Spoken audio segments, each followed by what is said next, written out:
2024 সালে গঙ্গা দশেরা 16 জুন রবিবার পালিত হবে। গঙ্গা দশেরার দিনে স্নান ও দানের বিশেষ তাৎপর্য রয়েছে। এই দিনে গঙ্গায় বিশেষ স্নান করলে অনন্ত ফল পাওয়া যায়। মা গঙ্গাকে সনাতন ধর্মে জীবনদাতা পবিত্র নদী বলা হয়। এই পবিত্র স্থানে স্নান করলে মানুষের পাপ মোচন হয়। আপনিও যদি এই গঙ্গা দশেরায় গঙ্গায় স্নান করতে না যেতে পারেন তাহলে হতাশ হবেন না। এই দিনে করে বসেও গঙ্গা স্নানের পুণ্য অর্জন করা যায়।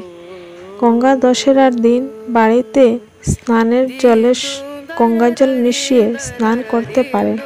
এর থেকেও আপনি শুভ ফল পাবেন। গঙ্গা দশেরার দিন সন্ধ্যায় বাড়িতে মা গঙ্গার আরতি করুন এবং জীবনদাতা মা গঙ্গার পুজো করুন।